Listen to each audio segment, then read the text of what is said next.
जय हिंद everyone, welcome back to rankers class 9 10th and NTSC channel. This is Kunal. कैसी चल रही है आपकी पढ़ाई? आई होप यार बहुत ही अच्छे तरीके से आप लोग पढ़ाई कर रहे होंगे और क्वेश्चंस को अच्छे तरीके से लगा रहे होंगे और जो भी चीजें नहीं समझ में आ रही होंगी आपको अच्छे से समझने की कोशिश भी आप कर रहे होंगे।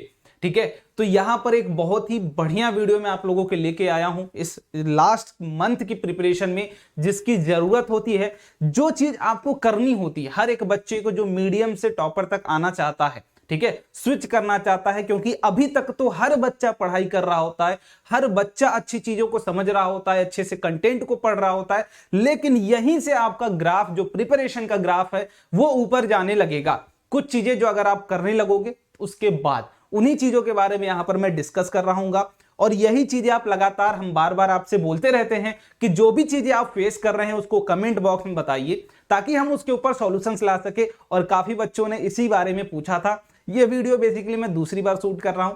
इसके पहले अभी मैंने जूम मीटिंग ली थी कुछ बच्चों की। आप जानते होंगे हमारी टेस्ट सीरीज में मेंटरशिप सेशंस भी होते हैं, तो उसके बाद फिर कुछ पॉइंट्स मेरे से मिस हो गए थे, जिनके बारे में मैं यहां पर अगेन एक्सप्लेन करने की कोशिश कर रहा हूं। ठीक है, तो स्टार्ट करते हैं वीडियो को। सिंपली अगर आप देख पा रहे होंगे तो मैं एक चीज यहां पर लेके आया हूं। कुछ अगर आप देखोगे तो बोलोगे भैया क्या ये फिजिक्स का ग्राफ है या फिर क्या है? ठीक है, तो थोड़ा सा फिजिक्स भी हम लोग देख लेते हैं यहां पर कि हम जब ग्राफ बनाते हैं फिजिक्स में, ठीक है, तो हम क्या बोलते हैं भैया, किसी दो क्वांटिटी के बीच में आप ग्राफ डिराइव करते हो कि दो क्वांटिटी के वेरिएशंस को देखते हैं कि एक के रिस्पेक्ट में दूसरा कैसे इंक्रीज हो रहा होगा।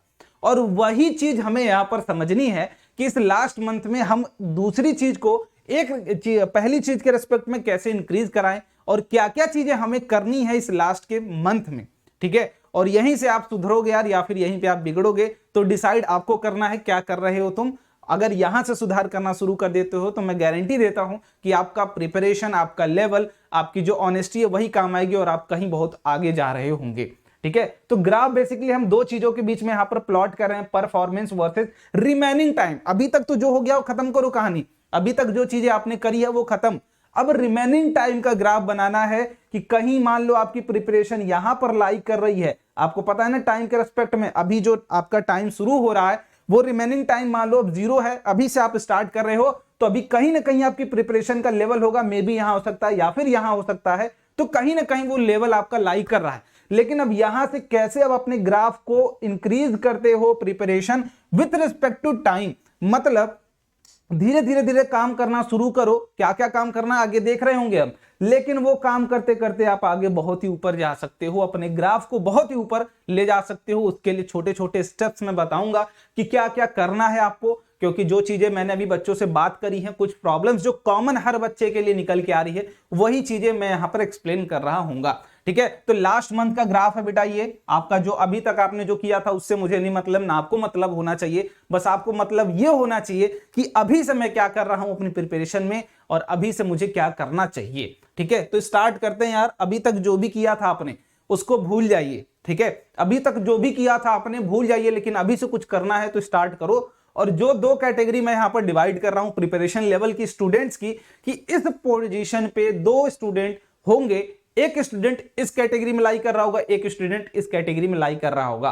ठीक है, तो जिस भी कैटेगरी में हो आप पहले तो अपने आप को सेपरेट करो और उसके अकॉर्डिंग सॉल्यूशंस को देख के फिर काम करना शुरू करो। ठीक है, तो पहली जो मैं स्टूडेंट की बात करूं तो पहला वो है भाई कि सिलेबस बच्चे का नहीं कंप्लीट है। ठीक है, जो भी बच्चे हैं प्रिपरेशन लेवल ये है कि सिलेबस ही नहीं कंप्लीट है, मतलब जो भी चीजें हैं आपकी, कुछ हो सकता है 90% किसी बच्चे का हो, किसी बच्चे का 70% हो, चलो 90 तो फिर भी कंप्लीशन के कगार पर है। मान लो अगर 70%, 60%, 50% इस लेवल में है आप, तो आप यहां पर हैं। अगर 80 प्लस हो आप, तब यहां पर आप बता सकता हूं कि आप यहां पर हो। मतलब अभी आपको सिलेबस कंप्लीट करना है, इस कैटेगरी में आप आते हैं। अगर आपने सिलेबस कंप्लीट कर लिया और क्वेश्चंस आप लगा रहे हैं, तब आपके पास ये कुछ कॉमन एरर्स आ रहे हैं। ठीक है, ये जो मैंने यहां पर लिखा है बेसिकली, ये किसके बेसिस पर लिखा है, ये मॉक टेस्ट के लेवल पर, मॉक टेस्ट का जो रिजल्ट है, मॉक टेस्ट का रिजल्ट जो आपका आ रहा होगा उसके बेसिस पर मैंने लिखा है, रिजल्ट के बेसिस पर, कि आपका जो मॉक टेस्ट का रिजल्ट आ रहा होगा वो एक तरीके से कि आपने सिलेबस नहीं कंप्लीट किया है इसलिए कम आ रहा है। और नो डाउट इस टाइम पर काफी बच्चों का कम ही आ रहा है ना, स्कोर क्या आ रहा है, कम आ रहा है। उसके बेसिस पर ये है पूरा कि आपके जो टेस्ट में स्कोर आ रहे हैं वो कम आ रहे हैं। क्यों? क्योंकि एक रीजन हो सकता है कि आपका सिलेबस नहीं कंप्लीट है और दूसरा रीजन क्या हो सकता है कि आपने मिस्टेक्स करी है पेपर में, आपने मिस्टेक्स करी होंगी। अब किसी भी तरीके की मिस्टेक हो सकती है कि कॉन्सेप्ट नहीं समझ में आ रहा था क्वेश्चन का, कैलकुलेशन एरर हो गई है मुझसे, टाइम मैनेजमेंट नहीं कर पाया, या फिर अप्रोच नहीं कर पा रहा। मुझे सब कुछ आता है, मैंने पढ़ा भी है, मैंने चीजें प्रैक्टिस भी करी है, लेकिन वहां पर अप्रोच नहीं कर पाया। ठीक है, तो पहले मैं इन सॉल्यूशंस की बात कर रहा हूं कि आप अगर इस कैटेगरी में हो तो आपको क्या करना है, अगर इस कैटेगरी में हो तो क्या करना है, वो उसकी भी सॉल्यूशंस की बात कर रहे होंगे। लेकिन मोस्ट ऑफ द स्टूडेंट्स, मुझे पता है कि आप इसी कैटेगरी में होंगे यार, और क्योंकि बात करने के बाद, चीजें समझने के बाद काफी बच्चों की प्रॉब्लम इसी कैटेगरी में आ रही है। ठीक है, तो मिस्टेक्स कैटेगरी को हम लोग यहां पर एक्सप्लेन करने की बात करते हैं। ठीक है, तो सबसे पहली काम जो मैं यहां पर सजेस्ट करूंगा कि पहले अभी जो भी पढ़ाई कर रहे हो, पढ़ाई के अलावा जो तुम्हें काम करना है वो क्या कि जस्ट एक नोट्स आपको बनानी है अभी से। क्या भैया, जो पढ़ना है वो नहीं, जो तुम पढ़ चुके हो उसके अलावा अपनी रिपोर्ट तैयार करनी है। ठीक है, अपनी अब रिपोर्ट बनाने की बारी है कि अब मैं क्या कर रहा हूं खुद के लिए। आपको अब अपनी एनालिसिस शुरू करनी है कि जितने पेपर्स आप अभी से देते जाइए, क्योंकि मैं यहां से रिकमेंड कर रहा हूं, ठीक है, कि आप अगर इस लेवल तक आ चुके हो, अपनी पढ़ाई कर चुके हो, तो अब कहीं ना कहीं आप पेपर देना भी शुरू कर दिए होंगे, मॉक टेस्ट देना शुरू कर दिए होंगे, फुल लेवल पर या फिर पार्ट लेवल पर, वो डिपेंड करता है आपकी प्रिपरेशन को। ठीक है, वो भी मैं रिकमेंड करूंगा अभी कितने आपको क्या देने चाहिए। तो रिपोर्ट आपको अपनी करनी है, पूरी की पूरी अपनी एनालिसिस करनी है, जितने भी आप एग्जाम्स देते जाइएगा, जितने भी आप एग्जाम्स अभी देते हैं, पूरी की पूरी उसकी एनालिसिस करिए। और एनालिसिस कहां लिखनी है, तो एक जस्ट सिंपल कोई भी एक पतली सी कॉपी ले लो। ठीक है, अपनी पूरी की पूरी रिपोर्ट उस पर तैयार करो कि आप क्या कर रहे हो। ठीक है, आपने पहले क्या किया है, अगर मॉक टेस्ट 1 अगर आपने दिया है तो इसमें 2 पार्ट देखो कि आपने अटेम्प्टेड वाला पार्ट, एक पार्ट रखो अटेम्प्टेड वाला पार्ट, और एक पार्ट रखो क्या, अनअटेम्प्टेड पार्ट। ठीक है, 2 पार्ट में बेसिकली अपनी प्रिपरेशन को डिवाइड करो, अटेम्प्टेड पार्ट, अनअटेम्प्टेड पार्ट। अब अटेम्प्टेड में क्या है भाई कि भैया अटेम्प्टेड में हमने कुछ एरर्स करी होंगी। ठीक है, कुछ एरर्स करी होंगी। अब उन एरर्स को क्या करो, अच्छे तरीके से नोट करो अपनी कॉपी में, ताकि वो एरर्स दोबारा तुम्हें रिपीट नहीं करनी। देखो, कैलकुलेशन है, तब क्या करोगे, कैलकुलेशन के लिए जस्ट अगली बार ध्यान रखोगे कि भैया हम कैलकुलेशन आराम से कर रहे होंगे। कॉन्सेप्ट नहीं समझ में आया तो इस बार जिस क्वेश्चन का कॉन्सेप्ट नहीं समझ में आया था, उस क्वेश्चन को क्या करोगे, क्लियर कर लोगे, कॉन्सेप्ट क्लियर कर लोगे, ताकि अगर वैसा क्वेश्चन अगली बार पूछा जाए, ठीक है, तो आप क्या करोगे, सेम गलती नहीं करके आओगे जो अभी करके आए हो, क्योंकि अब आप क्या कर रहोगे, उसको रिमूव कर रहोगे। ध्यान से देखो, अभी मान लो, ठीक है, आपने एरर करी और एरर का परसेंटेज इस बार कितना है, इस वाले पेपर में एरर का परसेंटेज मान लो कि 60%। ठीक है, मान लो, मे बी इतना तो किसी बच्चे का नहीं होना चाहिए, मान लीजिए अगर आप 60% पर है। ठीक है, अभी आपने 60% पर हो और आप क्या कर रहे हो, अपनी कॉपी पर नोट कर लिया, और अगले वाले पेपर से पहले आप क्या करेंगे, ये जो एरो है उसमें क्या आपको दिख रहा है कि आपको इंप्रूवमेंट करना है। ठीक है, कॉन्सेप्ट समझना है, जितना कॉन्सेप्ट समझते जाओगे उतना इंप्रूव करते जाओगे। फिर मॉक टेस्ट पेपर 2 में आओ, फिर से अनअटेम्प्टेड वाले को भी देखते रहना यार कि क्यों आपने छोड़ा है। बेसिकली हो सकता है कॉन्सेप्ट नहीं पढ़ा हो, ठीक है, या फिर आपने क्वेश्चन देख के डर गए। ऐसे बहुत से क्वेश्चंस आपको निकलेंगे जो आप देख के डर जाओगे, बट क्वेश्चन वाज इजी, है ना। तो आप ये गलती दोबारा मत करना।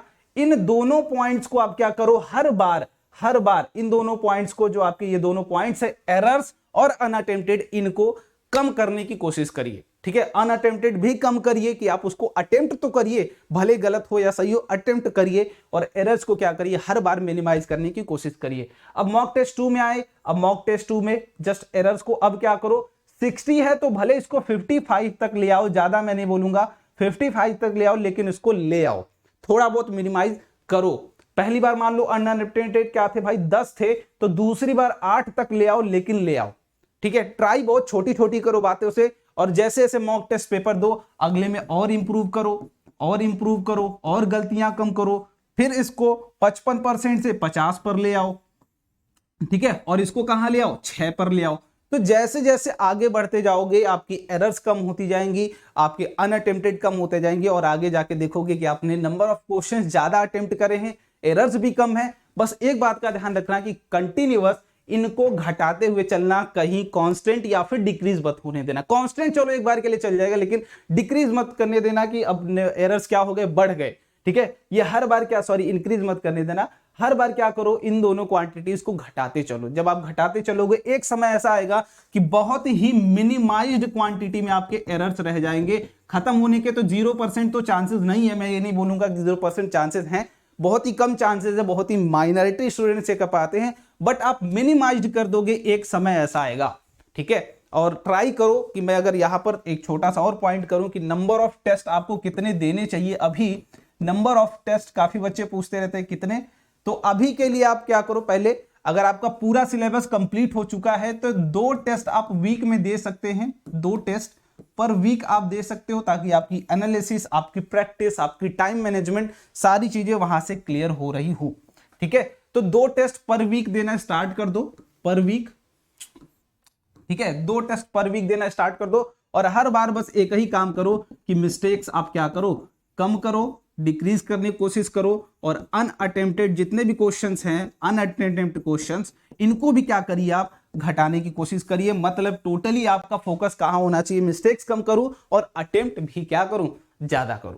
क्लियर। अब इसके बाद एक छोटी सी नोटिफिकेशन, दैट इज यहां पर मैं आरंभ टेस्ट सीरीज के बारे में बता देता हूं कि जितने बच्चे अभी तक कोई टेस्ट सीरीज अगर आपने नहीं ज्वाइन करी है, तो बिना टेस्ट सीरीज क्या चीजें नहीं क्लियर होंगी। आप क्वेश्चंस नहीं लगाओगे, अपने आप पे एनालिसिस नहीं करोगे, तो चीजें आपकी क्लियर नहीं होंगी। ठीक है, और आरंभ टेस्ट सीरीज के बारे में आप लोग जानते होंगे। जो बच्चे नहीं जानते हैं, जस्ट उनके लिए कि आपकी पूरी एनटीएससी से रिलेटेड आरंभ टेस्ट सीरीज आपके लिए यहां पर लाई गई है। ठीक है, तो मेक श्योर आप इसको ज्वाइन करें। डाउनलोड आवर ऐप, कहां से ज्वाइन कर सकते हो, रैंकर्स लाइव ऐप डाउनलोड कर लीजिए। वहां पर जाने के बाद बस अपना सेक्शन चूज कर लेना एनटीएससी, बाकी पूरी की पूरी कहानी आपको दिख जाएगी। वहां पर क्या क्या चीजें अवेलेबल है बेटा, तो आपको part test, full test, mentorship session and कुछ प्रैक्टिस क्वेश्चंस भी आपको मिल रहे होंगे। इवन जितनी चीजें आपसे बोली गई हैं उससे एक्स्ट्रा चीजें ही आपको वहां पर दी जाएंगी। ठीक है, तो मेक श्योर आप एकदम रिलैक्स होकर ज्वाइन करिए। आप जैसे ही ज्वाइन करेंगे आपको एक व्हाट्सएप ग्रुप में ज्वाइन कर दिया जाएगा, जैसे जैसे आपको मिनिमम टाइम में। ठीक है, जैसे हम उसको ऑडिट करेंगे, we will add you in WhatsApp group. वहां पर आपकी पूरी की पूरी मेंटरिंग होगी, आपके जैसे दोस्त होंगे, तो वहां पर छोटे मोटे डाउट तो वहां पर आप कंसल्ट करके क्लियर कर सकते हैं।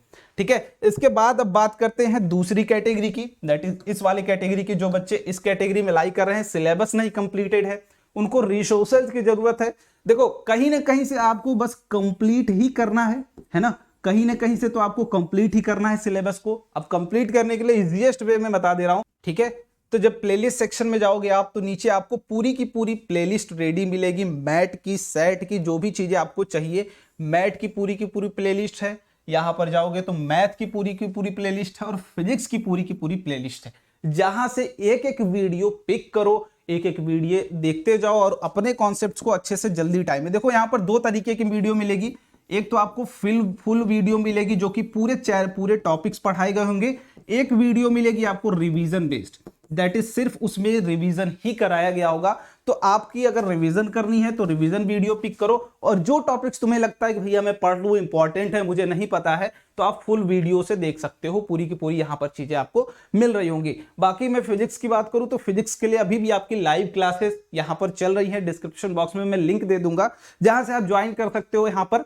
ठीक है, आप अगर देखोगे तो मैंने पहला लेक्चर लिया है मोशन फॉर एनटीएससी, और जैसे जैसे देखोगे पूरी की पूरी लेक्चर्स अभी पिछले महीने से ही शुरू हुए हैं, और बहुत ही बेसिक से मैंने इसको पिक करा है। तो जितने भी बच्चे, अगर फिजिक्स बेटा आपकी कमजोर है, जो भी चीजें हैं, तो आप एक एक करके देखते चलो, और देखोगे तो यहां पर हम इलेक्ट्रिसिटी कंप्लीट करने कगार पर हैं।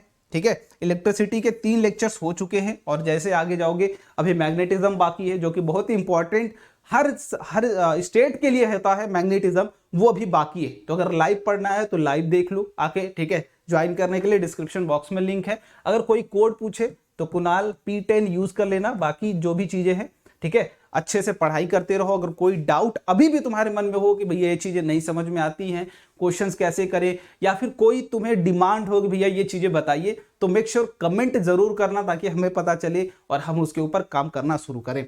तो बहुत ही अच्छे आशा के साथ मैं वीडियो को एंड करता हूं। ठीक है, कि आप लोग की प्रिपरेशन अच्छी चल रही होगी, और कोई भी प्रॉब्लम आप नहीं फेस कर पा रहे होंगे, और जो भी प्रॉब्लम थी आई होप अब आपकी क्लियर हो गई होगी। Thank you so much and bye bye, love you all.